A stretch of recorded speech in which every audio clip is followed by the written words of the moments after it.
नमस्कार, AB star news देख रहे हैं आप और न्यूज रूम लाइव में मैं हूं आपके साथ Sohan Singh. News room live में आज नजर डालेंगे कुछ अहम खबरों पर। बात होगी राजपथ का नाम कर्तव्य पथ किया गया है, इसके इतिहास के बारे में आपको बताएंगे।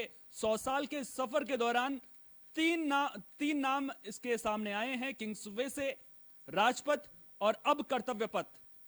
इस दौरान नाम तो बदले हैं, लेकिन क्या मानसिकता में बदलाव भी देखने को मिला है? क्या जिस गुलामी वाली मानसिकता से आजादी की बात की जा रही है, क्या सड़कों का नाम बदलने से वो गुलामी वाली मानसिकता से आजादी मिलेगी? बुलेटिन में आगे बढ़ेंगे तो बात शिक्षा के स्तर की भी करेंगे, क्योंकि अरविंद केजरीवाल ने प्रधानमंत्री नरेंद्र मोदी को चिट्ठी लिखी है।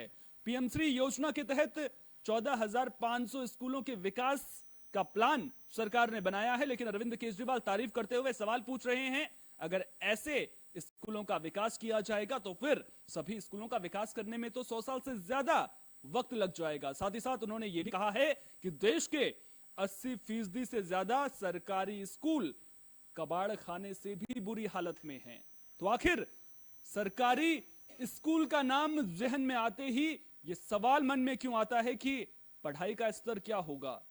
शिक्षकों की कमी तो स्कूल में नहीं होगी, और बच्चों का भविष्य कैसे निखरेगा? क्योंकि अगर बच्चों का भविष्य निखारना है, किसी देश को विकास के पायदान पर बढ़ते जाना है, तो फिर इसके लिए शिक्षा का स्तर बेहतर होना जरूरी भी है। चुनौतियों पर भी नजर डालेंगे और बुलेटिन के आखिर में बात करेंगे कांग्रेस की भारत जोड़ो यात्रा की भी।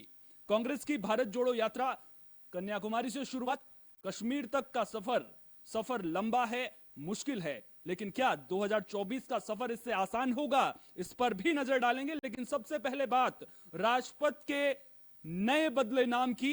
राजपथ का नाम बदलकर कर्तव्य पथ कर दिया गया है, लेकिन क्या सड़कों का नाम बदलने से गुलामी वाली मानसिकता से आजादी मिल जाएगी? क्योंकि प्रधानमंत्री नरेंद्र मोदी ने जब लाल किले की प्राचीर से देश को संबोधित किया था तो उन्होंने 5 प्रणों का जिक्र किया था। उनमें से एक था गुलामी वाली मानसिकता से आजादी, यानी कि भारत को गुलामी की परछाई से अब बाहर निकलना है। भारत को आजाद हुए तो 75 साल हो गए हैं, लेकिन जो सोच में गुलामी है उसकी बेड़ियों को काटने की जरूरत है। तो क्या अब भारत धीरे धीरे अंग्रेजों की परछाई से भी बाहर निकल रहा है? यह सवाल इसलिए अहम हो जाता है क्योंकि यह वही राजपथ है जिसे कभी किंग्सवे के रूप में जाना जाता था। ब्रिटिश हुकूमत की ताकत का पहचान इस किंग्सवे को माना जाता था, क्योंकि नाम में ही साफ जाहिर होता है किंग्सवे यानी कि राजा की रोड। अब खुद ब खुद आप अंदाजा लगाइए, एक जमाना था जब इस रोड को एलिट लोगों की रोड माना जाता था, यानी कि जो हाई क्लास लोग हैं उनकी सड़क इस रोड को माना जाता था। लेकिन धीरे धीरे वक्त बदला, देश आजाद हुआ, वहां से किंग्सवे का नाम बदलकर राजपथ कर दिया गया। लेकिन राजपथ यह नाम भी किंग्सवे का हिंदी अर्थ ही है, यानी कि अंग्रेजी में किंग्सवे, हिंदी में राजपथ। तो फिर नाम बदलने की जरूरत महसूस हुई, तो अब इसका नाम बदलकर कर्तव्य पथ कर दिया गया है। लेकिन इससे जुड़ी बड़ी बातें सबसे पहले आपको ग्राफिक्स के जरिए बता देते हैं, उसके बाद विस्तार से इस पर नजर डालेंगे। ग्राफिक्स के जरिए आपकी स्क्रीन पर आप देख सकते हैं कर्तव्य पथ तक के सफर से जुड़ी बड़ी बातें एक एक करके हम आपको ग्राफिक्स प्लेट्स के जरिए स्क्रीन पर दिखा रहे हैं।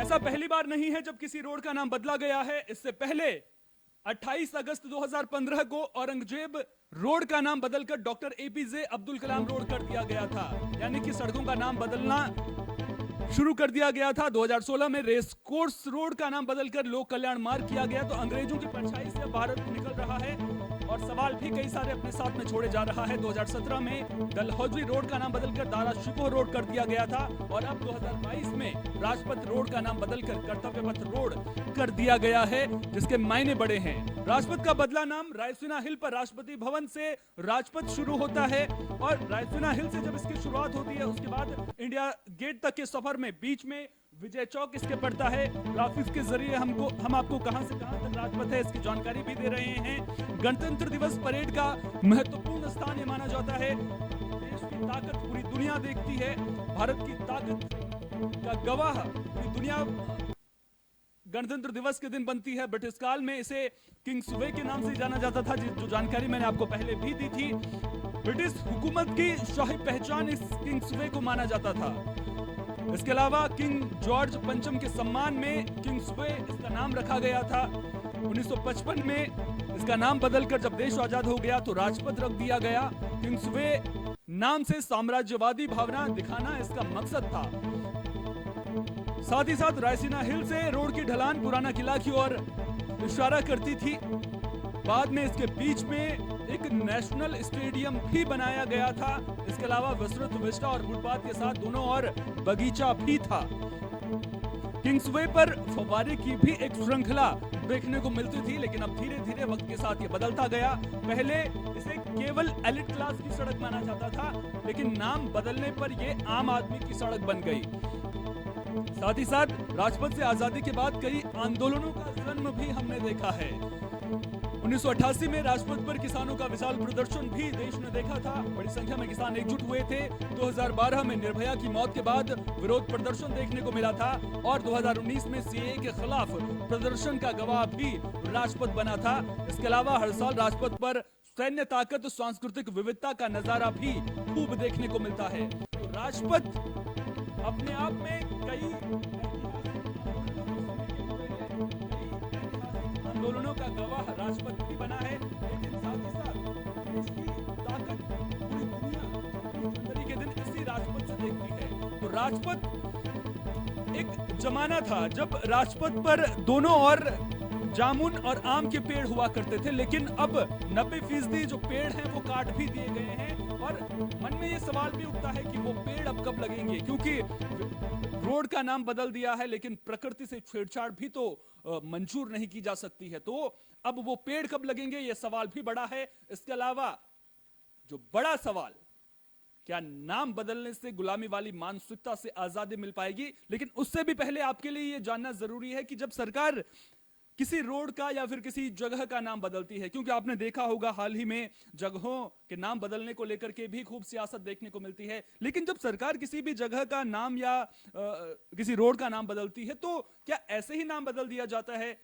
इसके पीछे भी जो है एक बड़ी लंबी प्रक्रिया होती है। हमारी सहयोगी सपना वर्मा हमारे साथ में यहां पर मौजूद हैं। सपना, के जरिए हम ये समझने की कोशिश करेंगे कि जब किसी सड़क का या फिर जगह का नाम बदला जाता है तो उसके लिए क्या कुछ प्रक्रिया अपनाई जाती है। तो सपना, जब किसी भी जगह का या सड़क का नाम बदला जाता है तो क्या कुछ चुनौतियां सामने रहती हैं केंद्र सरकार के, और उसके अलावा कौन कौन सी वो प्रक्रियाएं होती हैं जिनसे गुजरना पड़ता है? देखिए, सबसे पहले तो किसी भी सड़क का या किसी भी रोड का नाम अगर आप बदल रहे हैं तो सबसे पहले तो किसी की धार्मिक भावनाओं को आहत ना पहुंचे और किसी व्यक्ति की अपील पर ना हो ये चीज। इसके लिए बकायदा जो है जो होम मिनिस्ट्री है, गृह मंत्रालय है, साथ ही साथ या तो विदेश मंत्रालय या फिर कोई एनजीओ या फिर एक समुदाय जो है मांग करे, तब जाकर वो काम होता है। ना कि किसी व्यक्ति के या किसी व्यक्ति विशेष के कहने पर उसकी अपील से किसी सड़क या रोड का माफ कीजिएगा, नाम बदल जाता है। तो अब बात करते हैं कि इसकी शुरुआत गृह मंत्रालय एडवाइजरी जारी करता है, एक एडवाइजरी जारी करता है। और जब इसकी शुरुआत अभी जब हाल ही में अभी ये जो मामला सामने आया जिसमें कि एनडीएमसी की बैठक हुई है,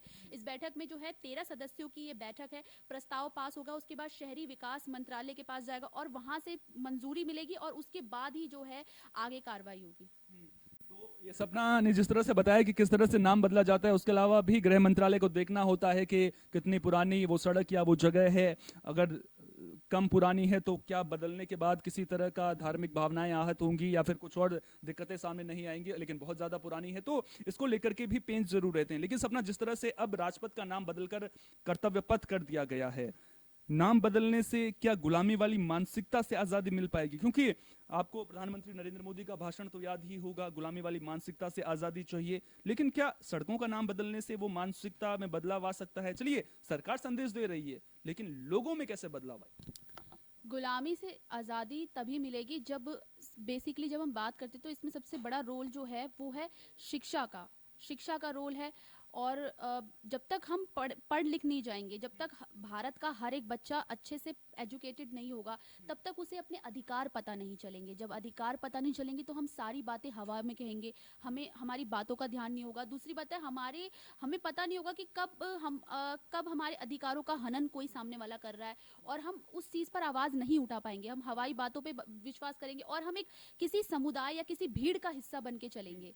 हम अपने पर्टिकुलर विचार या किसी थॉट पर अपना कोई पक्ष नहीं रख पाएंगे। हम किसी दूसरे पर निर्भर रहेंगे और हमारे विचार व्यक्तिगत होने की बजाय एक समाज का हिस्सा होंगे। तो भेड़ चाल जिसे जिसे कहते हैं आम भाषा में भेड़ चाल, तो जब तक हमें शिक्षित होने की जरूरत है, शिक्षा के साथ साथ हमें ये भी जानना जरूरी है कि किस तरीके से जो है जैसे हमेशा देखा गया है कि लोग किसी एजेंडे के तहत या फिर किसी पॉलिटिकल व्यू के तहत सबके अपने अपने व्यूज होते हैं, सबके अपने अपने विचारधारा है, हर किसी का अपना नजरिया है किसी को भी देखने का।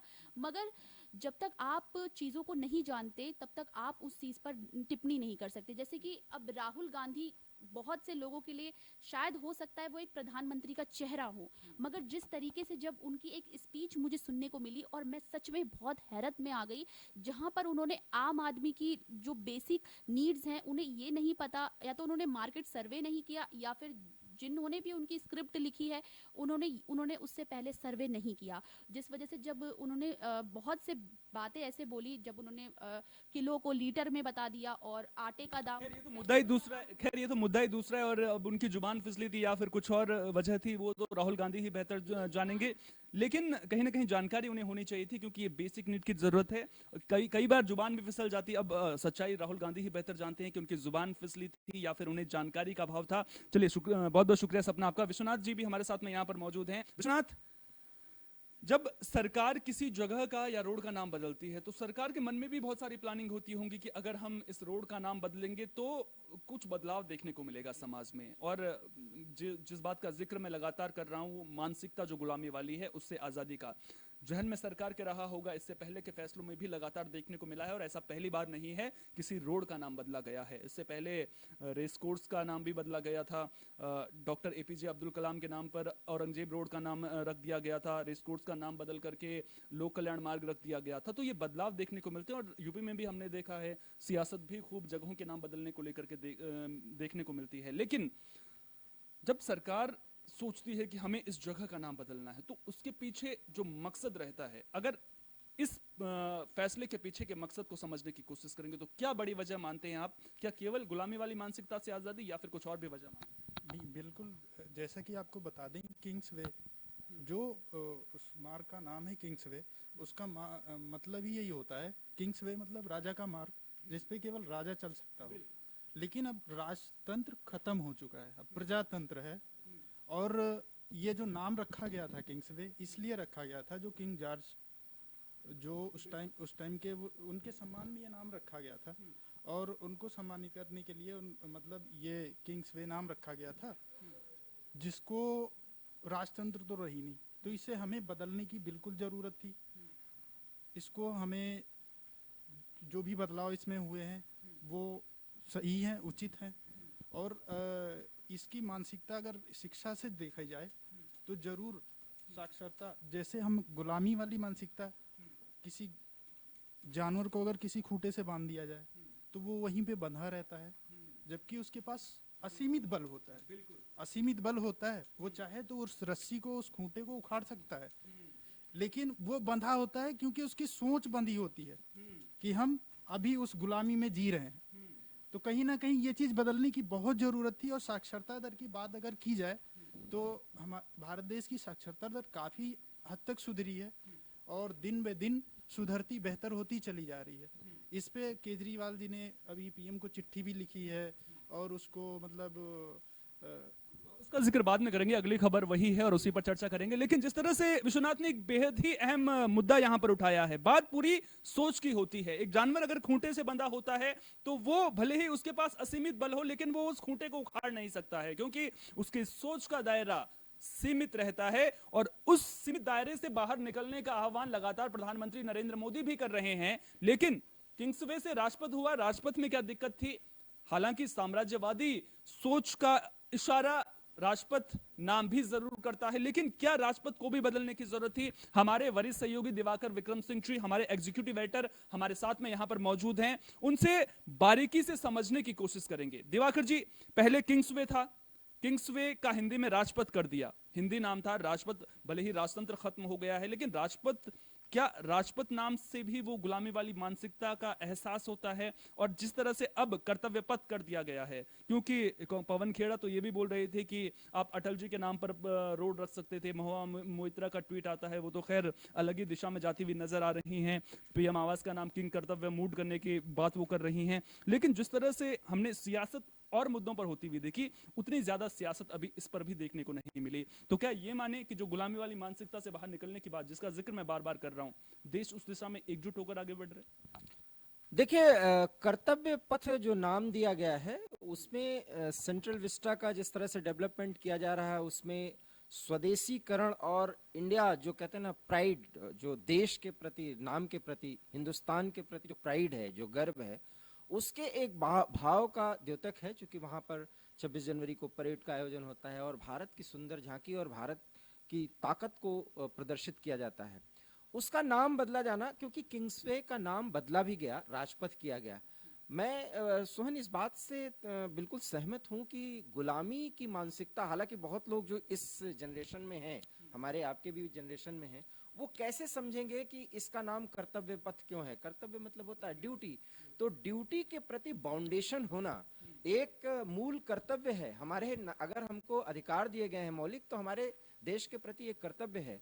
और जिस तरह से 15 अगस्त को प्रधानमंत्री बोले थे कि जब पंच प्रण लिया था, तो कर्तव्यों पर भी अब जोर दिया गया। कर्तव्य में प्रधान सेवक के साथ साथ देश के 135 करोड़ के आवाम के, और उसी का कर्तव्य है सोहन कि आज जिस गुलामी की मानसिकता से हम दूर हो रहे हैं, उस देश को अपने अर्थव्यवस्था की ताकत से हमने पछाड़ दिया है। तो अगर ये प्राइड हमारे अंदर न हो, ये भाव न हो कि हमारे अंदर वो बूता है, वो ताकत है, वो एहसास है कि हम कुछ कर सकते हैं, और बस जिस तरह से हमारी फीलिंग्स होती है, फिर हम उतनी मेहनत करते हैं। बिना मेहनत के तो कुछ होगा नहीं। हाँ, इस पे सिर्फ कोरी राजनीति नहीं होनी चाहिए। सवाल यह है कि कर्तव्य पथ कर दिया गया उसका नाम। अब कर्तव्य पथ पर हर एक पार्टी को, हर नागरिक को आगे बढ़ना पड़ेगा। लोकतंत्र के प्रति जो कर्तव्य है, उस कर्तव्य पथ से गुजरते हुए जब जिसको राजपथ मानते थे, और राष्ट्रपति भवन तक पहुंचना, नॉर्थ और साउथ ब्लॉक पर, वहां पर किसी भी पार्टी का नुमाइंदा होकर के अगर सरकार बनाए तो बैठना, उस कर्तव्य पथ पे अग्निपथ की स्थिति है, बहुत मुश्किलों का दौर है। इसलिए अब लफाजी से इस देश का लोकतंत्र नहीं चलेगा। जिसको लोग जुमला, मैं उससे आगे के शब्द बोलता हूं, लफाजी से नहीं चलने वाला। और फिर मैं कह रहा हूं सोहन, मुझे बहुत अच्छी तरह याद है कि एक प्रोग्राम में शायद हम आप डिस्कस कर रहे थे, मैंने कहा कि दायित्व, उत्तरदायित्व, तो हम आप जर्नलिस्ट हैं, हमारा आपका भी एक कर्तव्य पथ है। इस कर्तव्य पथ में हम अगर कहते यही है ना कि हमको सरकार के कमियों को बताना चाहिए, क्या ये फैशन के तहत सिर्फ यही जर्नलिज्म है? हमारा कर्तव्य है कि अच्छाइयों को बनाएं। अगर कोई बुरी चीज है जो हमारे ही प्रतिनिधि हैं, जिनको हमने ताकत दी है, विपक्ष उसको उस तरह से उठाए तो हम उसको ताकत देते हैं, इसलिए मजबूत विपक्ष की बात करते हैं। लेकिन फैशन के तहत विरोध करना, फैशन के तहत किसी गलत बात का मंडन करना, उसका साथ देना, ये हमारा आपका उस कर्तव्य पथ का बहुत अहम बात आपने कही है। लेकिन एक जब राजपथ जहन में आता है, तो वो पुरानी तस्वीरें भी कुछ जहन में ताजा होती हैं। जब राजपथ की वो मखमली घास पर लोग बैठते थे, वहां पर आनंद लेने के लिए बैठते थे, जो आसपास में सरकारी दफ्तर हैं, वहां के लोग वहां पर लंच करने के लिए पहुंचते थे और ग्रुप बनाकर वहां पर बैठते थे। इसके अलावा रामकथा का आयोजन भी होता था, थोड़ा समय मिलता था तो ताश भी खेलते। बिल्कुल। लेकिन यहाँ पर जो सवाल मेरा आपसे ये है कि वहां पर जामुन के पेड़ देखने को मिलते थे, आम के पेड़ देखने को मिलते थे, लेकिन जिस तरह से विकास की बात हो रही है, तो फिर जब विकास के दायरे में जो प्राकृतिक चीजें हैं वो जरूर आती हैं। उन पेड़ों को काट दिया गया, 90% करीब पेड़ काट दिए गए, लेकिन उनको लगाने के लिए भी तो पहले सेंट्रल विस्टा प्रोग्राम में सोहन, शायद आपको इसे भी पूरी जानकारी है, लेकिन मैं आपको बिल्कुल ताजा घटनाक्रम के बारे में बताता हूं कि जितने पेड़ कटे हैं उससे ज्यादा पेड़ को हटा दिया गया। और दूसरी बात, ये शायद हम लोगों को क्लियर होना चाहिए कि कई पेड़ों को बिल्कुल उखाड़ करके नई तकनीक से एस्टैब्लिश कर दिया गया है, और 90%, 99% पेड़ जो हैं वो संरक्षित कर लिए गए हैं। हम बार बार यही कह रहे हैं ना कि हरियाली के साथ साथ हम इकोलॉजी पे भी बहुत ध्यान दे रहे हैं, पर्यावरण पे भी बहुत ध्यान दे रहे हैं, लेकिन उस पथ का विकास करना। देखिए सोहन, हमारी जो ताकत होती है ना किसी भी देश की, आप चाइना चले जाइए, जो चाइना का स्क्वायर है, जो थिएननमेन चौक है, जो बहुत ज्यादा प्रचलित रहा है, अमेरिका चले जाइए, ब्रिटेन चले जाइए जिसकी इस समय बहुत चर्चा है, माफ करिएगा, रूस चले जाइए, तो उन कुछ जगहों पर देश की राजधानी का जो सेंट्रल पॉइंट है, जहां पर अक्सर राजनयिक जाते हैं, जैसे मान लीजिए महात्मा गांधी का जो वो है, इन सब स्थानों की खूबसूरती एक अलग तरीके से होनी चाहिए, उसमें हमारी एक झलक आती है। इसका यह मतलब नहीं है कि हम बिना वजह पैसा खर्च कर रहे हैं, उस पैसे के खर्च के साथ हम जो कुछ भी दुनिया को दिखाने में सफल हो रहे हैं उसकी बात भी होनी चाहिए। तो और उसका क्या है, अब आप इसको सीधे सीधे जोड़िए कि ये सीधे सीधे पर्यटन से जुड़ेगा। कोई भी पर्यटक आता है तो अगर दिल्ली में उतरेगा तो अब वो इस एरिया को घूमेगा, तो वहां पर भी खर्च होता है, वहां कितने लोगों को रोजगार, मैं उन्हीं बातों को कर रहा हूं। अब वहां पर ऐसा नहीं है कि किसी की रोक है, लोग रात में भी बैठ सकते हैं, दिन में भी बैठ सकते हैं, वहां पे कितने ठेले वाले, खुमचे वाले कुछ समयों के लिए लगाते हैं। जब हम लोग रात में जाके वहां पर आइसक्रीम खाया करते हैं, सोहन, हमने तो ज्यादातर रिपोर्टिंग जो है उस एरिया में, विजय चौक बीच में। हाँ, तो मुझे ऐसा लगता है कि उसके रीडेवलपमेंट पर जो एक थीम आई है, और सबसे ज्यादा तो मैं रोमांचित हूं कि सुभाष चंद्र बोस की वहां पर आदमकद मूर्ति लगेगी, मुझे बहुत फक्र होता है सोहन। और इसीलिए गुलामी की मानसिकता जो बार बार अभी आपने सपना के साथ डिस्कस किया, विश्वनाथ के साथ किया, मानसिकता ऐसे बदलती है कि ये देखिए, जब आप देखेंगे, कोई बच्चा देखेगा, कोई पूछेगा अपने पापा से कि ये कौन है, तो सुभाष चंद्र बोस। तो ये कौन थे, तो ये हमारे लिए ये थे। तो ये जिक्र किया, कल मैं मेट्रो से सफर कर रहा था, कल शाम का एक वाकया मेरे जहन में आता है। एक बच्चा था, छोटा बच्चा था, अपने पिता और माता के साथ में वो सफर कर रहा था, मेरे साथ ही मेट्रो में बगल वाली सीट में था।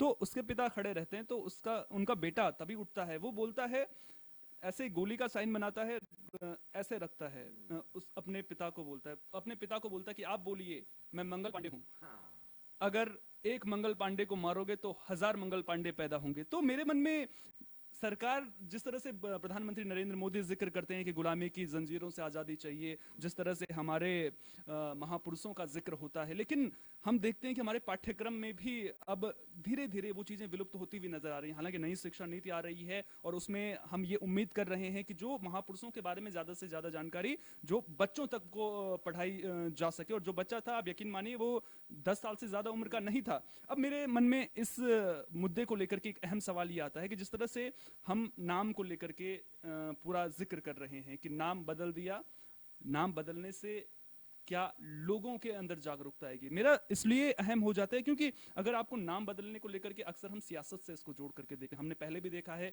यूपी में नाम बदले गए, सियासत से जोड़ करके देखा गया। केंद्र सरकार ने किसी योजना का नाम बदला तो ये कहा गया कि योजना तो हमारी थी, केवल इसका नाम बदला गया है। तो क्या जिस तरह से योजनाएं केंद्र सरकार की आती हैं, इनके भी नाम बदलने चाहिए? क्यों प्रधानमंत्री आवास योजना ही नाम हो, क्यों प्रधानमंत्री उसके आगे लिखा हुआ हो, क्यों कुछ और ना? बहुत महत्वपूर्ण बात आप कहे हैं, और खास करके अब तो हम ये कहते हैं कि उसमें नाम किसी व्यक्ति का नहीं होना चाहिए। उसमें या तो हमारे जो पूर्वज थे या जो स्वतंत्रता सेनानी थे जो इस थॉट प्रोसेस में रहे हैं। अब जैसे आपने बहुत महत्वपूर्ण बात कही है, जैसे समाजवाद के संदर्भ में इतनी पार्टियां हैं समाजवाद के नाम पर, किसी को पता ही नहीं है कि भगत सिंह से बड़ा समाजवादी तो कोई था ही नहीं, और समाजवाद पे उन्होंने क्या लेख लिखा था, वो भगत सिंह जो क्रांतिकारी थे। सवाल ये है कि इतिहास की जानकारी सोहन कम होना, और सबसे बड़ी बात है कि प्रजातंत्र और लोकतंत्र में कहीं ना कहीं हम भीड़ तंत्र को प्रजातंत्र मान रहे हैं। ये एक बहुत बड़ी विडंबना है। प्रजातंत्र के उन मूल्यों को समझते हुए हमें अपने दायित्व का बोध होना चाहिए। और सोहन, हम क्यों भूल रहे हैं, जिस ब्रिटेन की नकल हम अभी तक करते रहे, वहां पर अभी चुनाव हुआ, एक ही पार्टी के 3 नेताओं के बीच में किस तरह से टक्कर हुई, फिर 2 नेता आए, 2 नेताओं के बीच में किस तरह से टक्कर हुई, और उस दौर में यह टक्कर हो रही जब ब्रिटेन अपने सबसे खराब दौर से गुजर रहा है। इन परिस्थितियों में हम तो मानते हैं कि इस देश के लोकतंत्र में 75 साल में हमने प्रगति के कई ऐसे पड़ाव पार किए हैं, लेकिन इस पड़ाव की इस स्थिति में जिस तरीके से अवमूल्यन हो रहा है राजनीति का, और जिस तरीके से छिटाकशी का दौर और उसका दायरा बहुत छिछला हो रहा है, वो कम से कम सोहन हमें और आपको कष्ट देता है। ऐसे में हम किसी एक पद के प्रति, ऐसा नहीं कि कोई डर का भाव है, लेकिन एक सम्मान का भाव होना चाहिए कोई किस पर किस तरीके से और मैं इसका विरोधी हूं कि किसी को सॉरी टू से राहुल गांधी के लिए कोई एक शब्द का नाम लिया जाता है, वो हंसी का बात। हालांकि सोशल मीडिया ने इसके स्तर को और भी कर दिया, बहुत कुछ अच्छा योगदान भी है। प्रधानमंत्री के लिए कोई कुछ शब्द, अब मोइत्रा जी कह रही हैं, सांसद हैं, उनको शायद इतना पता नहीं है कि अपने एक संसदीय क्षेत्र से आगे अगर वो बढ़े तो उनकी कोई पहचान नहीं है, लेकिन वो प्रधानमंत्री के आवास का नाम बदल के किंग कर्तव्य विमूढ़ मठ रख रही हैं। लोकतंत्र में बोलने का अधिकार है सोहन, मैं मानता हूं, लेकिन क्या ये शोभा देता है? मैं ये सवाल पूछना चाहता हूं। ऐसे ही सत्ता पक्ष के लोग, अगर राहुल गांधी आज भारत जोड़ो यात्रा कर रहे हैं और असम के सीएम उस पर टिप्पणी करते हैं, मैं उस टिप्पणी को गैर वाजिब मानता हूं, क्योंकि लाल कृष्ण आडवाणी ने तो भी भारत यात्रा की थी, तो प्रधानमंत्री अटल बिहारी वाजपेयी ने भी बड़ी यात्राएं की हैं, मोदी जी जब प्रधानमंत्री नहीं बने, मुख्यमंत्री नहीं थे, तो कई जगह ऐसे प्रवास करते थे। तो राजनीति में ये चलती है, लेकिन राजनीति में जिस तरीके से क्रिया और प्रतिक्रिया और छीटाकसी का जो दौर चल रहा है, और सबसे बड़ी बात इसके केंद्र में ये है, इसलिए कर्तव्य पथ का बहुत महत्वपूर्ण है। और मैंने शायद ये बात बोली भी है सोहन, कि कर्तव्य पथ से कोई गुजरे तो ये बोले कि कर्तव्य पथ। जब कोई बच्चा पूछे तो कर्तव्य पथ का क्या मायने होता है, अपने पिता से या दादा से या कोई बड़े भाई से पूछेगा, तो अगर वो उसका अर्थ बताएगा कि इसके पीछे ये सोच है।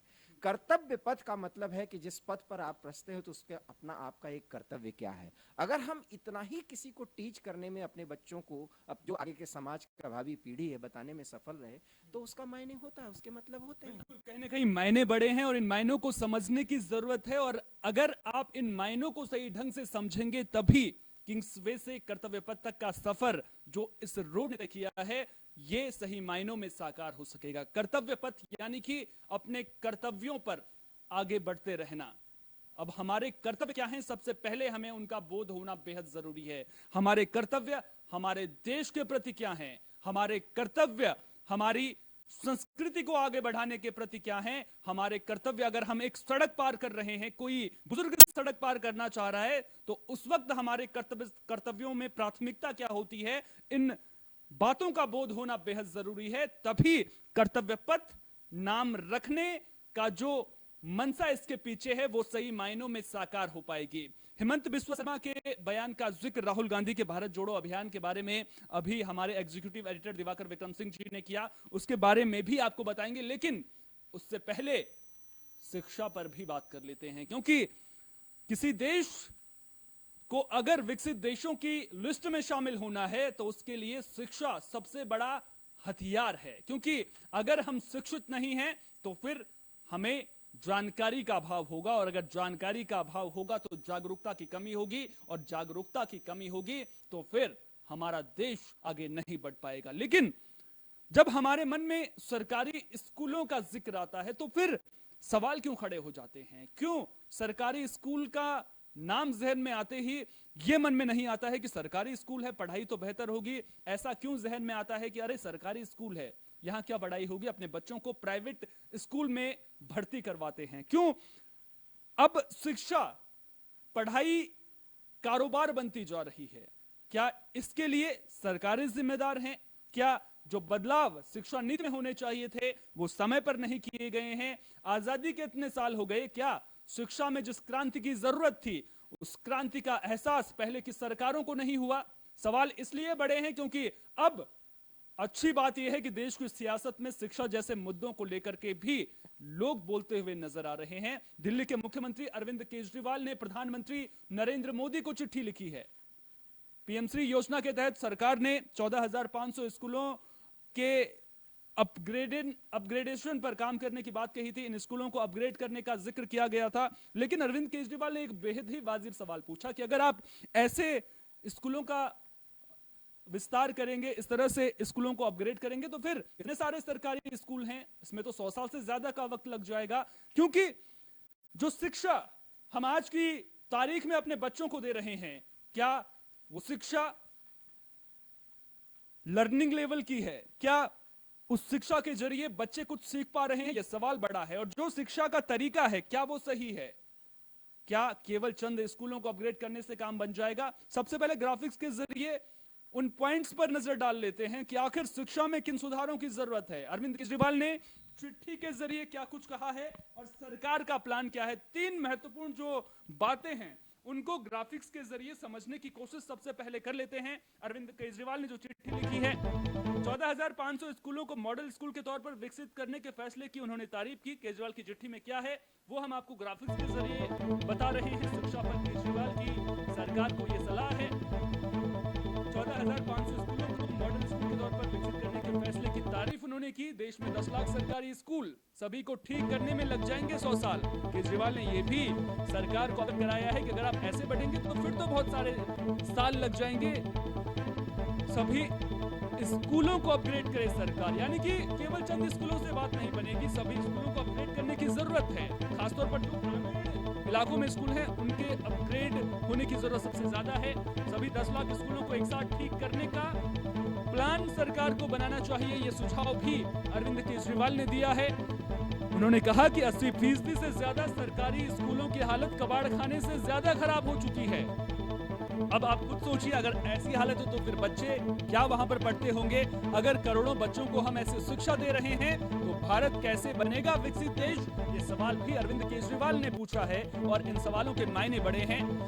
14,500 स्कूलों को मॉडल स्कूल के तौर पर विकसित करने के फैसले की हालत के साथ तारीफ भी की है। तो ग्राफिक्स के जरिए एक एक करके हम आपको बता रहे हैं क्या कुछ अरविंद केजरीवाल ने कहा है, लेकिन सरकार का प्लान क्या है वो भी आपको बता देते हैं। पीएम श्री स्कूल योजना के तहत स्कूल अपग्रेड किए जाएंगे। देश में 14,500 पीएम श्री स्कूल बनेंगे। अच्छे स्कूल में पढ़ेंगे तभी तो आगे बढ़ेंगे बच्चे, लेकिन क्वालिटी शिक्षा बेहद जरूरी है। इनमें कुछ पुराने स्कूल होंगे अपग्रेड, साथ ही साथ नए स्कूल भी बनाए जाएंगे। ये स्कूल मॉडल स्कूल बनेंगे और शिक्षा नीति को आगे बढ़ाने का काम इन स्कूलों के जरिए किया जाएगा। स्कूलों में खास क्या होगा, शिक्षा प्रदान करने का आधुनिक परिवर्तन लाने वाला तरीका होगा। जिन स्कूलों का जिक्र अरविंद केजरीवाल ने किया, रिसर्च और लर्निंग पर ज्यादा जोर दिया जाएगा। मॉडल स्कूल के तौर पर ये विकसित किए जाएंगे। अत्याधुनिक प्रौद्योगिकी, स्मार्ट कक्षाएं, खेल समेत आधुनिक बुनियादी सुविधाओं पर इनमें फोकस रहेगा। 14,500 स्कूलों का जिक्र जो केंद्र सरकार कर रही है उनका मैं जिक्र यहाँ पर कर रहा हूँ। अत्याधुनिक लैब इनमें बनेंगी। किताबी ज्ञान के अलावा प्रैक्टिकल पर फोकस रहेगा, यानी कि जब ज्यादा प्रैक्टिकल होंगे तो फिर बच्चे अच्छे से समझ सकेंगे। प्री प्राइमरी और प्राइमरी के बच्चों में खेल पर फोकस रहेगा कि बच्चों में शारीरिक विकास कैसे होगा। आलम क्या है, शिक्षा के लिए एकीकृत जिला सूचना प्रणाली 2019-20 के आंकड़े आपके सामने हैं।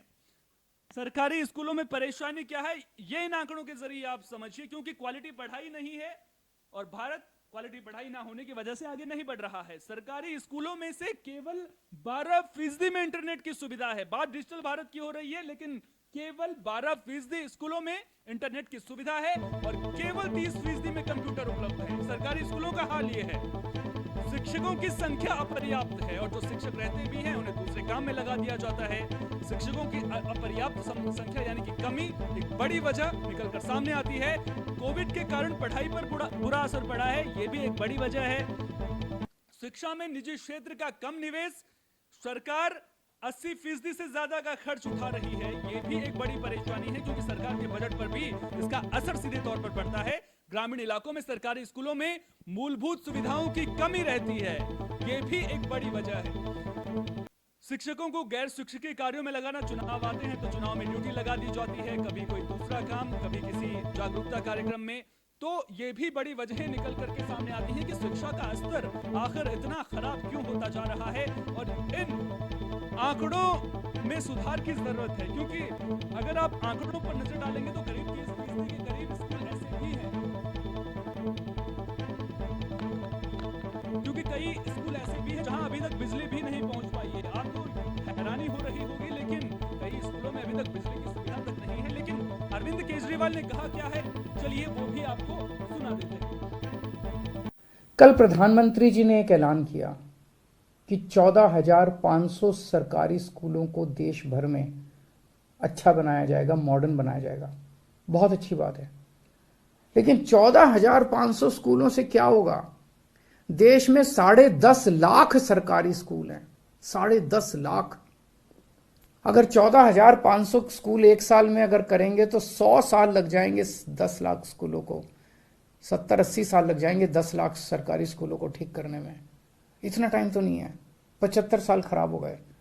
अब हमें, मेरी अपील है प्रधानमंत्री जी से, मेरी अपील है केंद्र सरकार से कि सभी राज्य सरकारों के साथ मिलके प्लान बनाया जाए, 10.5 लाख के 10.5 लाख स्कूलों को एक साथ मॉडर्न और बेस्ट क्वालिटी का बनाया जाए, एक साथ बनाया जाए, और कोशिश ये की जाए कि 5 साल के अंदर हम ये हासिल कर सकें। जब तक हमारा देश के बच्चों को अच्छी शिक्षा नहीं मिलेगी तब तक देश आगे नहीं बढ़ सकता। आप दुनिया का कोई भी डेवलप्ड कंट्री उठा के देख लीजिए, कोई भी विकसित देश उठा के देख लीजिए, जापान है, फ्रांस है, यूरोप का। तो अरविंद केजरीवाल ने क्या कहा आपने सुना। मुद्दा बड़ा है और शिक्षा के मुद्दे पर बात होनी चाहिए, और अरविंद केजरीवाल की मैं खुद ब खुद इस मुद्दे को उठाने के लिए तारीफ भी करूंगा कि इतने संवेदनशील मुद्दे पर उन्होंने सरकार का ध्यान आकृष्ट करने की कोशिश की है। क्योंकि जब शिक्षा का मुद्दा उठता है तो यह मुद्दा समाज से जुड़ा होता है, उन बच्चों से जुड़ा होता है जो सरकारी स्कूलों में पढ़ते हैं और उनकी संख्या करोड़ों में है। तो आप खुद ब खुद अंदाजा लगाइए कि यह मुद्दा हमारे समाज के लिए कितना अहम हो जाता है। क्योंकि जब स्कूलों की बात आती है तो फिर कहीं ना कहीं आजकल के परिदृश्य में आप पाएंगे कि जो निजी स्कूल हैं वो शिक्षा का कारोबार बनते हुए नजर आते हैं, कारोबार का हब बनते हुए नजर आ रहे हैं। क्योंकि अगर आप निजी स्कूलों को देखेंगे तो वहां पर फीस के नाम पर मोटी रकम वसूली जाती है। हालांकि सरकारी स्कूलों से बेहतर शिक्षा की बात प्राइवेट स्कूलों में जरूर की जाती है, लेकिन जब प्राइवेट स्कूलों में शिक्षा का स्तर बेहतर हो सकता है तो फिर वो स्तर सरकारी स्कूलों में क्यों नहीं हो सकता है। क्यों एक माता पिता अपने बच्चे को बेहतर शिक्षा देने के लिए प्राइवेट स्कूलों का रुख करें, क्यों सरकार इस दिशा में सोचती भी नजर नहीं आ रही है। हालांकि सरकार ने 14,500 स्कूलों को अपग्रेड करने की बात जरूर कही है, लेकिन इतनी संख्या से काम नहीं चलेगा, इस दिशा में काम करने की जरूरत जरूर होगी। लेकिन साथ ही साथ अगर शिक्षा के मुद्दे पर संवेदनशीलता के साथ में अरविंद केजरीवाल बात कर रहे हैं तो फिर तारीफ के योग्य बात है। लेकिन कहीं शिक्षा की यह बात सियासी पचड़े में फंस करके ना रह जाए, क्योंकि अरविंद केजरीवाल देश की बात बहुत ज्यादा करते हैं और 2024 के चुनाव को अगर उन्होंने जहन में रख करके इस मुद्दे को उठाने की कोशिश की है तो फिर कहीं ना कहीं इस पर उन्हें सोचना पड़ेगा। क्योंकि इन मुद्दों को राजनीति के पचड़े में फंसने के बजाय इन मुद्दों पर काम होना बेहद जरूरी हो जाता है। हमारे साथ विश्वनाथ यहां पर मौजूद हैं। विश्वनाथ, सीधा सवाल आपसे पूछूंगा, ज्यादा घुमा फिरा कर नहीं पूछूंगा। सरकारी स्कूल, मन में जब सवाल आता है तो फिर कहीं ना कहीं कई तरह की छवियां उठती होंगी। कुछ तस्वीरें भी पिछले हाल ही के दिनों में हमने देखी थी कि स्कूलों से, सरकारी स्कूलों से सामने आई थी। वहां पर जो टीचर रहते हैं उनका किस तरह का व्यवहार रहता है। सैलरी मोटी मिल जाती है लेकिन पढ़ाई का स्तर नहीं सुधर पाता है। क्या कुछ बदलाव हो सकते हैं? इस पे देखिए, अगर शिक्षा पे बात की जाए तो इस पे हमारे मतलब स्वास्थ्य शिक्षा विभाग को तो थोड़ा इस पे जोर देने की ज़रूरत है। ऐसे अगर देखा जाए तो मतलब स्कूलों की जो पहले प्राइमरी स्कूलों की या जो सरकारी स्कूलों की जो पहले कंडीशन थी उस कंडीशन में काफ़ी हद तक सुधार हुई है, बहुत सुधार हुई है। बहुत सारे सरकारी स्कूल गांव लेवल पे या ग्रामीण क्षेत्रों में उनको इंग्लिश मीडियम कर दिया गया है, सीबीएसई बोर्ड कर दिया गया है। टीचर्स भी मतलब आते हैं तो बच्चे पढ़ते क्यों नहीं है। मुद्दा ये बनता है, आते हैं तो बच्चे पढ़ते क्यों नहीं। बात ये है ना कि जो सरकारी स्कूल होती है उसमें बच्चे, एक तो आजकल हम ही लोग उसके जिम्मेदार हैं कि जो हमारे पास थोड़े बहुत पैसे आ गए तो हम अपने बच्चे को प्राइवेट पढ़ाएंगे, हॉस्टल में रखेंगे। ये ख्याल क्यों मन में आता है? यही तो मैं पूछ रहा हूँ कि प्राइवेट में पढ़ाएंगे, क्यों पढ़ाएंगे? क्योंकि वहां पढ़ाई बेहतर होती है। तो ये ख्याल सरकार को लेकर क्यों नहीं? ये इसलिए नहीं आता है क्योंकि जो बड़े तबके के लोग हैं या जो इसमें, ये बहुत आगे की बात है। अगर कहा जाए तो बहुत आगे की बात है। पहली चीज तो हर आदमी चाहता है कि हमें अच्छी शिक्षा मिले। हर आदमी यही चाहता है कि हमारा बच्चा अच्छा शिक्षा पाए, उसे अच्छा संस्कार मिले, उसे टीचर्स अच्छे मिले, हर सब्जेक्ट में वो अच्छे मार्क्स लाए। लेकिन सरकारी स्कूलों में क्या आलम देखने को मिलता है कि टीचर्स बच्चों से झाड़ू लगवाते नजर आते हैं। उसमें गार्जियन की भी कहीं ना कहीं जिम्मेदारी बनती है कि अगर आपने सरकारी स्कूल में बच्चे का दाखिला करवाया है तो जाके वहां पे चेक क्यों नहीं करते आप एक बार उसका होमवर्क देखें, उसके सब्जेक्ट्स देखें, टीचर से संपर्क करें। प्राइवेट स्कूल में ये रूल फॉलो करने पड़ते हैं कि नहीं? सवाल ये उठता है ना यहाँ पर कि जिन गार्जियंस को इतनी समझ है कि अपने बच्चे का होमवर्क चेक करें, वो तो अपने बच्चों को सरकारी स्कूल में पढ़ा ही नहीं रहे हैं, वो तो प्राइवेट में पढ़ा रहे हैं। ऐसे भी लोग भी पढ़ाते हैं, ऐसे लोग भी पढ़ाते हैं। संख्या होगी बहुत कम होगी। प्राइवेट जैसे अब मुझे रेगुलर नहीं क्लास करना है, प्राइवेट में हमने फॉर्म डाल दिया, सरकारी स्कूल में हमारा क्लास चल रहा है, कभी गए कभी नहीं गए, और गए तो इधर उधर की लफंगेगिरी करके आ गए, ये होता है।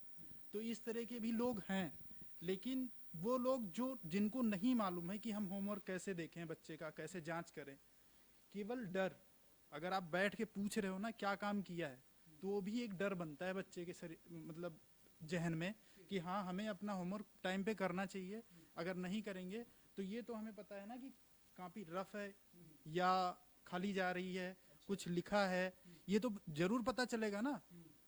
और वैसे साक्षरता दर इतनी कम तो है नहीं, अब तो जमीनी स्तर पे, ग्रामीण लेवल पे देखा जाए तो सभी लोग ऐसे हैं जो ज्यादातर लोग स्कूल जाते हैं, कोई ऐसा नहीं है लिखना पढ़ना कम ही जानता हो, लेकिन इतना पता है कि हाँ ये इसमें क्या लिखा है। आज तक मैंने तो ऐसे ऐसे लोगों को देखा है जिनको स्कूल नहीं गए फिर भी उनको लिखना पढ़ना आता है, आज के टाइम पे भी देखा है मैंने ऐसे। कहीं ना कहीं अगर हम अपने बुजुर्गों को देखें तो उनमें भी कई सारे लोग ऐसे मिल जाते हैं जो आज भी पढ़ना लिखना जानते हैं, और बुजुर्ग कई जगहों पर तो बुजुर्ग जो है वो क्लासेस लेते हुए भी नजर आते हैं। लेकिन एक बात का जिक्र विश्वनाथ ने किया कि बच्चों के मन में डर, तो क्या बच्चों के मन में डर बिठाना पड़ेगा? क्या हम अपनी शिक्षा व्यवस्था को बेहतर नहीं बना सकते हैं? ये सवाल इसलिए अहम हो जाता है क्योंकि शिक्षा को लेकर के बातें बड़ी बड़ी होती हैं, लेकिन बातों से काम नहीं चलेगा। और शिक्षा, सरकारी स्कूलों की शिक्षा को अगर हम दो भागों में वर्गीकृत करने की भी कोशिश करें, शहरी जो सरकारी स्कूल हैं और ग्रामीण सरकारी स्कूल हैं, इनके अंतर को भी हमें कहीं ना कहीं समझना होगा। सरकारी जो शहर में स्कूल हैं, अगर वहां पर आप देखेंगे तो वहां पर तो शायद उतनी दिक्कतें आपको सामने नहीं आएंगी, जो टीचर लापरवाही कर रहे हैं वो दिक्कतें जरूर सामने आ सकती हैं, बच्चे खुद से पढ़ाई में अगर मन नहीं लगा रहे हैं तो इसकी वजह से दिक्कतें सामने आ सकती हैं। लेकिन ग्रामीण इलाकों में क्या होता है उस पर भी नजर डालना बेहद जरूरी है। दरअसल ग्रामीण इलाकों में क्या होता है कि बच्चे केवल नाम के लिए कई बार अपना एडमिशन तो करवा लेते हैं। सुदूर ग्रामीण इलाकों की मैं बात कर रहा हूं, वहां बच्चों का नाम के लिए एडमिशन तो हो रखा होता है, लेकिन तवज्जो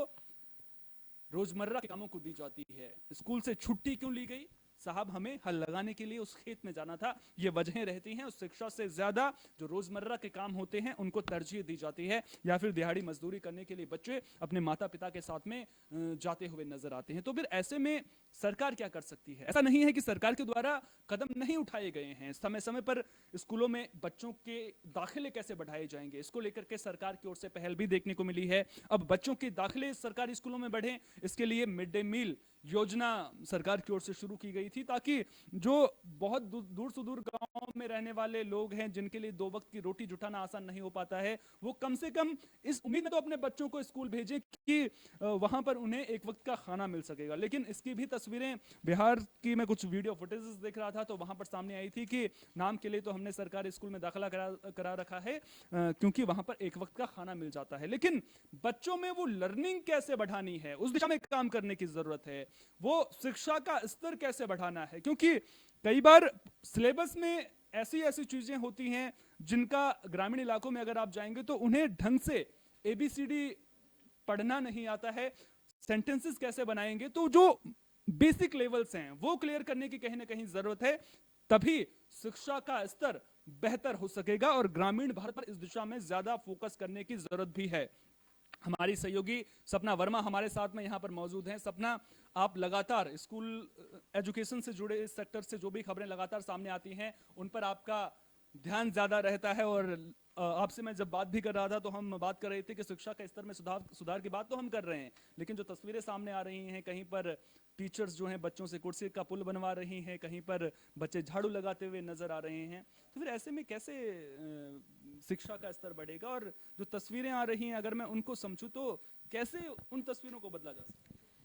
देखिए, मैं इस पर बस यही बात करना चाहती हूँ। मैं 2 वीडियो का जिक्र करूंगी यहाँ पर। पहला वीडियो है जो मथुरा का वीडियो है। मथुरा का एक वीडियो जो सोशल मीडिया पर बहुत वायरल हुआ था, जिसमें जो टीचर है वो बच्चों से कुर्सियों का पुल बनवाती हुई नजर आई और उन पुल को पार करती हुई नजर आई ताकि टीचर के पैर गंदे ना हो। और जिस तरीके से मासूम बच्चे हैं, बच्चों को नहीं पता कि वो क्या कर रहे हैं, तो आप शिक्षा का स्तर देख सकते हैं। जो शिक्षिका थी उनका नाम पल्लवी था, बाद में उनको इसको लेकर जो है कार्रवाई भी की गई, बेसिक वहां पर कार्रवाई की गई और उन्हें सस्पेंड किया गया। फिर बात करते हैं हरदोई का एक वीडियो, जहां पर उर्मिला सिंह नाम की एक टीचर हैं जिन्होंने बच्चों से मालिश की, और आप बेशर्मी की हद देख लीजिए कि वो पानी पी रही हैं, बच्चों से हाथ दबवा रही हैं, बच्चों से मालिश करवा रही हैं। मतलब वो बच्चों को पढ़ाने की जगह पर बच्चों से अपना काम करवा रही हैं, पर्सनल काम करवा रही हैं, कहीं पर बच्चों से झाड़ू लगवाया जाता है। तो ऐसे जब मामले सामने आते हैं तो काफी एक बतौर पत्रकार की बहुत चिढ़ होती है, अक्सर बहुत इरिटेशन महसूस होती है कि कैसा समाज है जहां पर आप बात करते हैं, सरकारी तंत्र की बात करते हैं आप, और एक जब आप मिड डे मील के बारे में बात कर रहे थे, मिड डे मील के बारे में जब मैं बात करती हूँ तो हाँ, ये एक वजह है। माँ बाप अक्सर बच्चों को सरकारी स्कूल में इसलिए भेजते हैं कि जब उनके पास पैसा नहीं होता और 2 वक्त का खाना मिल सके। कितनी जगह पर ऐसा है कि मात्र 2 वक्त के खाने के लिए कि उन्हें खाना मिले, मिड डे मील का भोजन मिले, इसीलिए वो अपने बच्चों को स्कूल भेजते हैं। और हालांकि एक और वजह देखी गई है कि बच्चों को जो पैसे मिलते हैं, यूनिफॉर्म के पैसे मिलते हैं और जो एक्स्ट्रा करिकुलम एक्टिविटीज के लिए पैसे मिलते हैं सरकारी स्कूल में, तो माँ बाप की वजह एक वो भी है जो ज्यादातर जो है मिडिल क्लास और लोअर जो सेक्टर के हैं, जो लोअर क्लास हैं, वो ज्यादा भेजना पसंद करते हैं क्योंकि उनके पास सुविधाएं नहीं है, उनके पास पैसा नहीं है कि वो अच्छे स्कूलों में पढ़ा सके। अब पहली बात ये कि हम अच्छे स्कूलों में, अच्छा स्कूल जहां पर हैं उन्हें क्यों ना बनाया जाए, पब्लिक स्कूल की तरफ रुख क्यों किया जाए। सरकार को इस ओर ध्यान देने की जरूरत है क्योंकि कहीं कहीं पर ऐसा देखा गया है कि बच्चों को मिड डे मील में नमक रोटी मिली है, और नमक रोटी देखिए बच्चों के आहार से समझौता है। तो कौन है इसके पीछे? ऊपर से लेकर नीचे तक जो है करप्शन की एक बड़ी चेन है, एक बड़ी लिस्ट है, एक बड़े अधिकारी हैं जो पैसा सरकार, अब बात आती है लोग इसमें सरकार को लताड़ देते हैं कि भाई सरकार ने ये किया। सरकार तो पैसा भेज रही है, खातों में जा रहा है, लेकिन वो पैसा बच्चों की थालियों तक नहीं पहुंच पाता, तभी बच्चों को पोषण नहीं मिल पाता, और उस वजह से जो है बहुत से बच्चे जो होते हैं वो माल न्यूट्रिशन का शिकार हो जाते हैं, यानी कि उसे कहते हैं कुपोषण। बच्चे कुपोषण का शिकार हो जाते हैं। भारत गरीब नहीं है, इसे गरीब बनाया गया क्योंकि यहाँ पर कुछ करप्टेड लोग हैं जो करप्शन करते हैं, और उनका करप्शन ऐसा है ऊपर से लेकर नीचे तक सब भ्रष्ट तंत्र में के शिकार हो चुके हैं। सबको बैठे बिठाए सिर्फ रोटियां खानी है। जैसे कि हमने वो वीडियो देखा, हरदोई का वीडियो, उर्मिला सिंह का वीडियो, आप उस वीडियो को गौर से देखिए, इतना वायरल हुआ वो वीडियो। उसमें वो बच्चों से हंसते हुए बच्चे कोई हाथ दबा रहा है। क्या माँ बाप बच्चों को स्कूल में हाथ दबाने के लिए, टीचरों के पैर दबाने के लिए कोई झाड़ू मरवा रहा है टीचर बच्चों से, और कहती हैं कि यहाँ पर स्वीपर नहीं आए हैं, नौकर नहीं आए हैं। तो भाई क्या हम अपने बच्चों को इसीलिए भेज रहे हैं स्कूल कि उनसे ये सब काम करवाया जाए? अगर वो ये सब काम करेंगे तो वो पढ़ाई कब करेंगे? सबसे बड़ा सवाल है ये। तो मुझे लगता है कि सबसे पहले तो सिस्टम को देखने की जरूरत है। अधिकारियों को लगातार स्कूलों का औचक निरीक्षण करना चाहिए, बिना बताए लगातार इसको लेके दौरे होने चाहिए, क्योंकि अगर आप बताते हैं तो वो सारी व्यवस्थाएं पहले से ही हो जाएंगी, पहले से ही वो अलर्ट हो जाएंगे। उन्हें पता है कि हमें भाई बचना है, हमें अपने आप को सही साबित करना है। मैंने बहुत से स्कूलों में देखा है हालात इतने बद से बदतर होते हैं ना, वॉशरूम ढंग का होता है सरकारी स्कूलों में, कुछ हालात ऐसे हैं मैं आपको बयान नहीं कर सकती। मैं जब ग्राउंड जीरो पे गई थी किसी सरकारी स्कूल का मुआयना करने के लिए, मैं नाम नहीं लूंगी, बदतर से बदतर हालात थे, लेकिन उसके बाद जब ऐसा कुछ होता है, अधिकारी वहां आते हैं तो वही उनको पता लग जाता है कि अधिकारी आने वाले, जब मीडिया आने वाली है यहाँ पर। और बहुत से स्कूल ऐसे हैं जहां पर टीचरों को पता ही नहीं है, जहां पर टीचरों को पता ही नहीं कि वो क्या पढ़ा रहे हैं, उन्हें सिलेबस नहीं पता कि हम बच्चों को क्या पढ़ा रहे हैं। उनसे आप कुछ मैथ्स के क्वेश्चन कर दोगे तो वो अपना सर खुजाने लग जाते हैं। और कुछ ऐसे टीचर हैं जिनसे मैं नाम नहीं लूंगी, लेकिन मैंने टीचरों के स्तर ऐसे देखे हैं कि उनका ज्ञान बिल्कुल शून्य है। और वो अपने आप को बताते हैं कि हमने पीएचडी करा है, हमने उनको उनके सब्जेक्ट से रिलेटेड भी चीजें पूछो तो उन्हें वो भी नहीं पता। साइंस के टीचर को साइंस की बात नहीं पता, मैथ्स के टीचर को, तो बच्चे क्या करें? और कुछ टीचर्स ऐसे हैं जो बच्चों को सिर्फ किताबी कीड़ा बनाना चाहते हैं। सरकारी स्कूल में किताबी कीड़ा कि आप इतने से इतना पैराग्राफ रट लीजिए, पढ़ लीजिए और अपना पास होकर निकल लीजिए, हमें फर्क नहीं पड़ता। तो बच्चों को जहां पर आप किताबी कीड़ा बनाएंगे वहां बच्चों के स्किल्स मर जाएंगे। क्या कभी किसी बच्चे से पूछा गया कि तुम्हारा इंटरेस्ट किस में है? क्या कभी किसी बच्चे को ये बताया गया है कि भाई उसको किताब से हटकर जो प्रैक्टिकल चीजें हैं जब तक वो नहीं होंगी तब तक बच्चा कभी कुछ नहीं कर पाएगा। बहुत से ऐसे स्कूल्स हैं जहां पर मैंने सरकारी स्कूल भी देखे, मैंने कुछ अच्छी व्यवस्थाओं में, जहां टीचर बच्चों को प्रैक्टिकली ज्ञान देते हैं, कोई भी मैप बनाकर या फिर बच्चों को अलग तरीके से, बच्चों को रोचक अंदाज में, निराले अंदाज में, ऐसे बहुत से वीडियो सोशल मीडिया पर दिखते हैं। एक हिमाचल के कुल्लू का मैं जिक्र करना चाहूंगी। वहां पर एक टीचर हैं, लीलाधर उनका नाम है, उनका मैं जिक्र इसलिए करूंगी क्योंकि वो कर रहे हैं लोगों के लिए का, मात्र एक टीचर है, मगर बच्चों को पढ़ाने का ऐसा तरीका है कि प्राइवेट स्कूल के बच्चे वहां आ रहे हैं। आप ये देखिए, प्राइवेट स्कूल के बच्चे आ रहे हैं वहां पर एडमिशन करने के लिए। तो अब आप स्तर अंदाजा लगा लीजिए कि टीचर कि कुछ ऐसे भी हैं जो बिल्कुल डेडिकेटेड है अपने बच्चों के लिए, उन्हें अपनी ड्यूटी से प्यार है, उन्हें पता है कि उन्हें देश जिस चीज के लिए बिठाया गया है, उन्हें जिस सेवा के लिए बिठाया गया है, उन्हें उस पर कायम रहना है।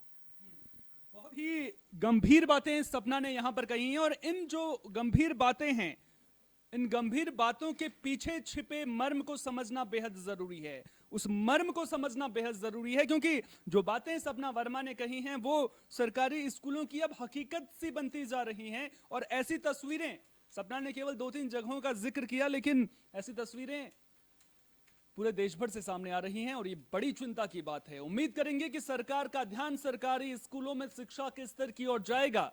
उम्मीद करेंगे कि इस दिशा में कदम उठाए जाएंगे, क्योंकि जब हम उम्मीद करेंगे, जब हम आवाज उठाएंगे, तभी सरकार के कानों तक बात पहुंचेगी और तभी शिक्षा का स्तर बेहतर हो सकेगा। लेकिन शिक्षा का स्तर बेहतर करने की बात हम कर रहे हैं, लेकिन वो शिक्षा का स्तर क्या होना चाहिए, बेहतर शिक्षा से अभिप्राय क्या है, ये समझना यहां पर बेहद जरूरी है। दरअसल शिक्षा आज की तारीख में रोजगार का जरिया ज्यादा बनती हुई नजर आ रही है। शिक्षा के जरिए अगर आप प्राइवेट स्कूलों में अपने बच्चों को बढ़ा रहे हैं तो माता पिता के मन में यह रहती है कि हमारा बेटा पढ़ लिख कर अच्छे नंबर पा ले, डॉक्टर इंजीनियर बन जाए। लेकिन जिस तरह से प्रधानमंत्री नरेंद्र मोदी लाल किले की प्राचीर से स्किल्स डेवलपमेंट की बात कर रहे हैं, स्किल्स को किस तरह से बढ़ाना है ताकि रोजगार के अवसर हम खुद पैदा कर सकें, दूसरों को नौकरी देने वाली वो शिक्षा हो, बातें तो हम कर रहे हैं, लेकिन जब हमारे सरकारी स्कूलों की हालत दयनीय है, जब अरविंद केजरीवाल ये कह रहे हैं कि 80% से ज्यादा स्कूल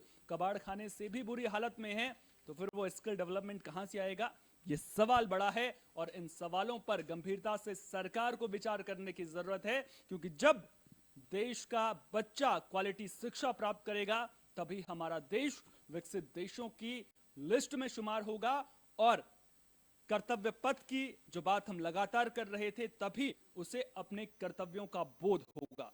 खैर, बुलेटिन में आगे बढ़ते हैं और बात अब कांग्रेस की भी कर लेते हैं। दरअसल कांग्रेस भारत जोड़ो यात्रा पर है, और यह भारत जोड़ो यात्रा कांग्रेस के लिए बेहद अहम इस वक्त में मानी जा रही है। इस भारत जोड़ो यात्रा को लेकर के कई बयान भी सामने आ रहे हैं, सियासत भी परवान चढ़ती हुई नजर आ रही है, लेकिन कांग्रेस के लिए राह इस भारत जोड़ो यात्रा की बिल्कुल भी आसान नहीं होने वाली है, क्योंकि कन्याकुमारी से लेकर कश्मीर तक का 150 दिन का सफर है, और इस सफर में अड़चनें बहुत सारी हैं, मुश्किलें बहुत सारी हैं। लेकिन जो ये मुश्किलें हैं, क्या ये मुश्किलें इस मुश्किल सफर के बाद राह आसान 2024 के लिए कांग्रेस की कर पाएंगी? क्या इसके जरिए कांग्रेस अपने बिखरते जनाधार को मजबूत कर पाएगी? क्योंकि कांग्रेस नेता ये कहते हुए भी नजर आ रहे हैं कि इस भारत जोड़ो यात्रा में भाषण नहीं होंगे, जनता की आवाज सुनी जाएगी। तो जनता का मर्म सुनने के बाद उसे सही प्लेटफॉर्म पर पेश करने की कोशिश भी क्या कांग्रेस पार्टी की ओर से होगी? क्योंकि अब आज की तारीख में जिस तरह से भारत जोड़ो यात्रा निकाली जा रही है, उसे एक तरह से 2024 की तैयारी भी कांग्रेस की माना जा रहा है। लेकिन ग्राफिक्स के जरिए सबसे पहले आपको भारत जोड़ो यात्रा की बड़ी बातें बता देते हैं।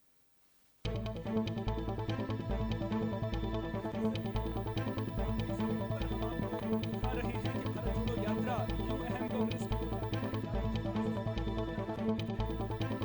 पॉइंट्स आपकी स्क्रीन पर हैं। कन्याकुमारी से यात्रा की शुरुआत, 3750 किलोमीटर लंबी भारत जोड़ो यात्रा।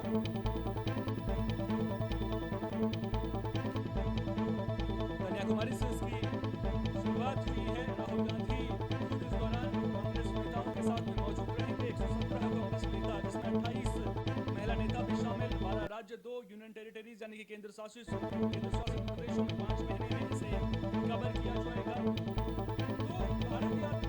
भारत जोड़ो यात्रा के जरिए बूस्ट देने की कोशिश 2 बैच में ये पदयात्रा होगी। मॉर्निंग शिफ्ट और इवनिंग शिफ्ट करते हुए नजर आएंगे, और राह बिल्कुल भी आसान नहीं होने वाली है कांग्रेस की। इसलिए भारत जोड़ो यात्रा कांग्रेस के लिहाज से भी बेहद जरूरी, 22-23 किलोमीटर रोजाना चलने की योजना इस दौरान कांग्रेस पार्टी की ओर से बनाई गई है, और इसके जरिए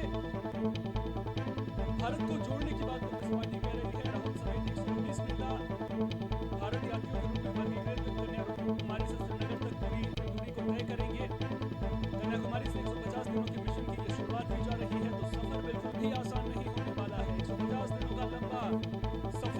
करना है, मुश्किलें आएंगी, बाधाएं आएंगी देश के 12 राज्यों से जब ये भारत जोड़ो यात्रा कांग्रेस की गुजरेगी। लेकिन इन मुद्दों के साथ में कांग्रेस जनता के बीच में जाती है, ये भी देखना अहम होगा।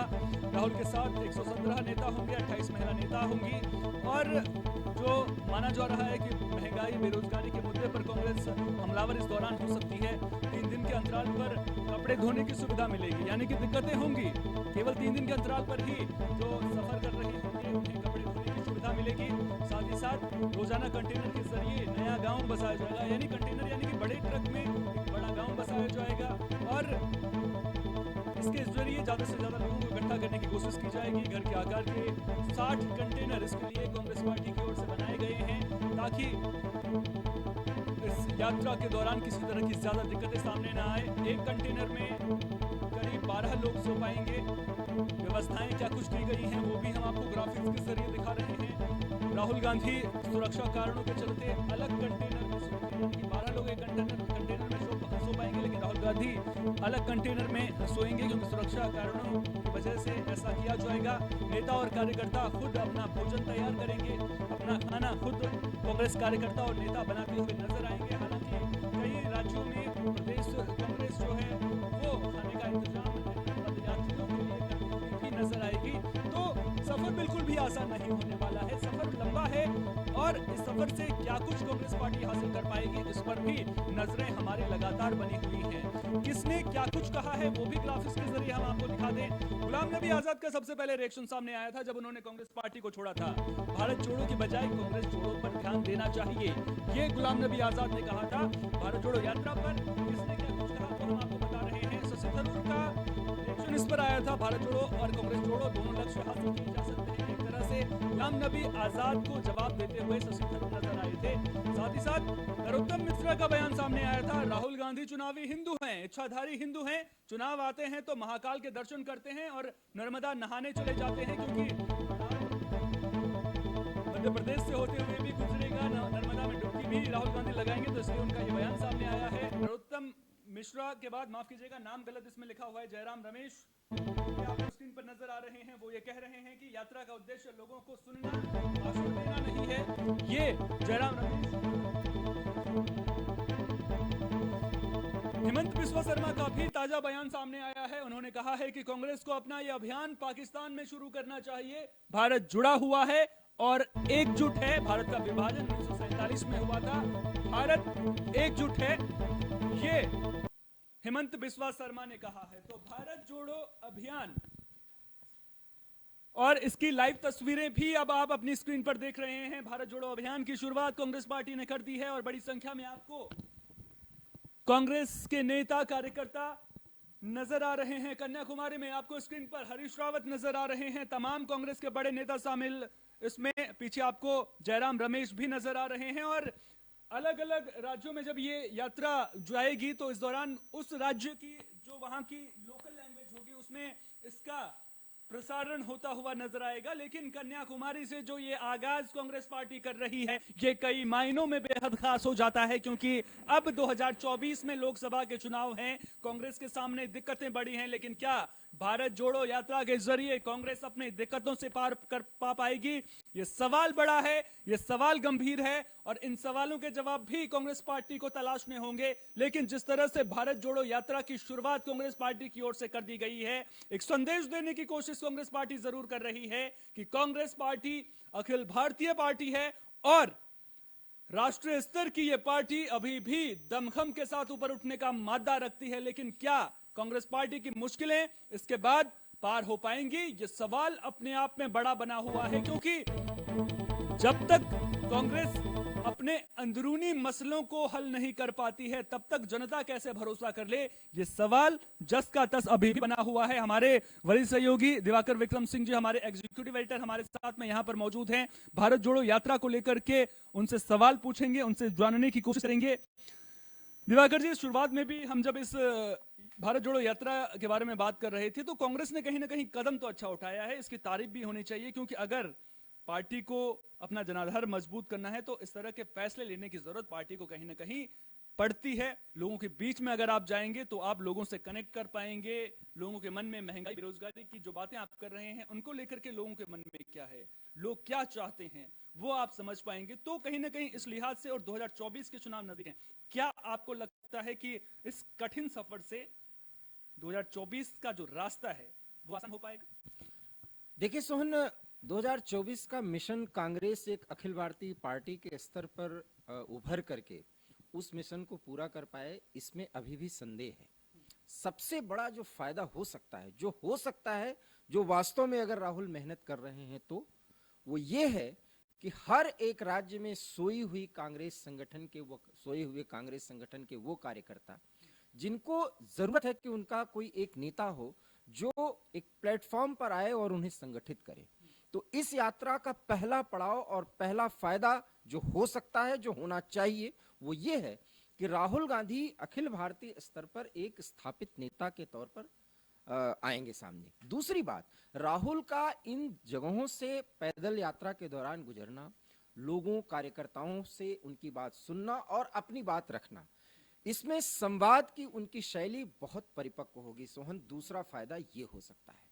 तीसरा फायदा ये हो सकता है कि अक्सर राहुल गांधी जब चर्चा या बात करते हैं, कोई मुद्दा रखते हैं, तो जब कार्यकर्ताओं के साथ उनकी बातचीत होगी तो वहां पर एक एजेंडा सामने आएगा।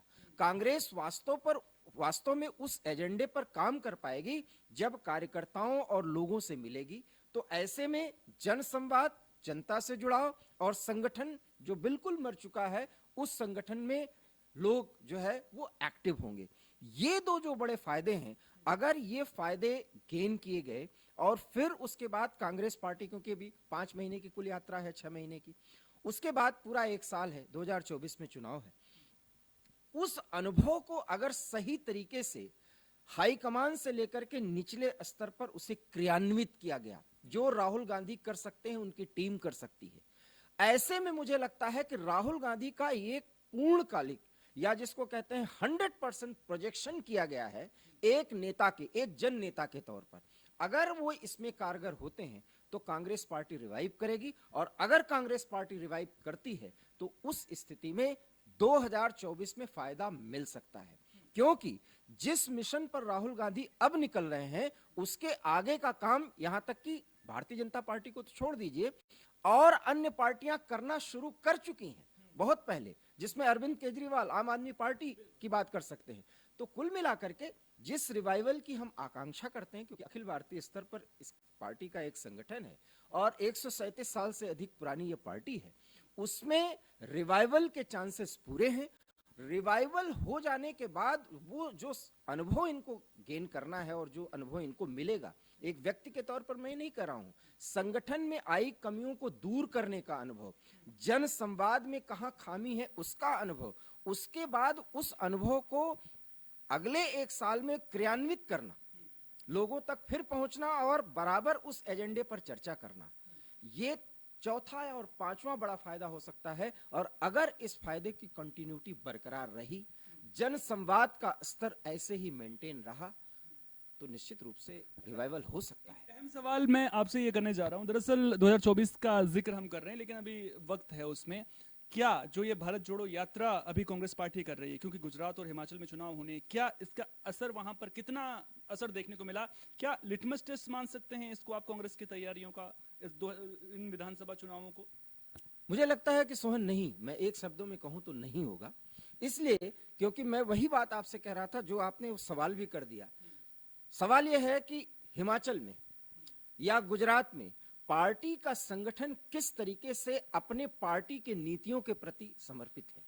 यही बात तो है कि जो पार्टी संगठन के स्तर पर गुटों में बट गई, जिसको पता ही नहीं कि किसके प्रति उसको, यही मेरा सवाल था कि क्या एकजुटता है वो इस भारत यात्रा के बाद दिखेगी और चुनाव में असर? मुझे लगता है कि सोहन, भारत जोड़ो यात्रा वैसे राहुल गांधी को करनी ही चाहिए, लेकिन नाम कुछ और बेहतर कर सकते थे वो, क्योंकि भारत जोड़ो यात्रा से एक बात वो, जहां पर डर और वो एक बात और वो रखते हैं, एक डर है और हाँ घृणा, इस डर और घृणा का जो वो बार बार जिक्र कर रहे हैं, उसमें कहीं न कहीं एक तुष्टीकरण का भाव झलकता है, उसमें 135 करोड़ के आवाम का भाव नहीं झलकता।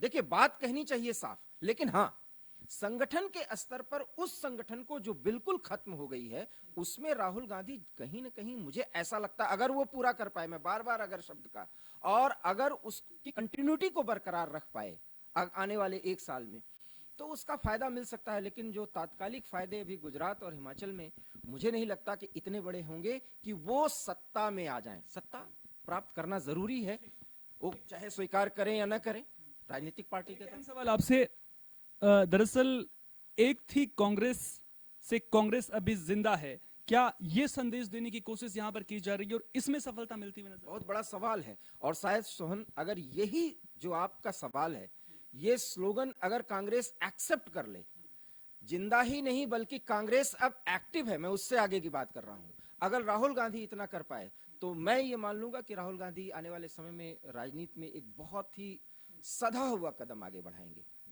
लेकिन देखना दिलचस्प होगा कि अब ये भारत यात्रा किस तरह से आगे बढ़ती है। बहुत बहुत शुक्रिया आपका कि आपने इतनी अहम जानकारी हमारे दर्शकों तक पहुंचाई। तो एक थी कांग्रेस या फिर कांग्रेस अभी जिंदा है, एक थी कांग्रेस ना हो जाए, इसलिए ये यात्रा बेहद अहम भी मानी जा रही है। एक थी कांग्रेस का अगर मैं जिक्र कर रहा हूं तो इसके मायने बड़े हैं, क्योंकि एक अखिल भारतीय पार्टी के बारे में अगर मैं इन शब्दों का इस्तेमाल कर रहा हूं तो इसकी वजह सिर्फ इतनी है कि कांग्रेस का जो जनाधार है वो सिकुड़ता जा रहा है, राज्यों में लगातार हार मिल रही है। पंजाब जैसे राज्य में भी आम आदमी पार्टी से हार का सामना करना पड़ रहा है। सिकुड़ता जनाधार, संगठन कमजोर होता जा रहा है, जो भरोसेमंद नेता हैं वो साथ छोड़ रहे हैं, दिक्कतों का अंबार लगा हुआ है, मुश्किलें बहुत सारी हैं, लेकिन क्या जवाब राहुल गांधी हैं?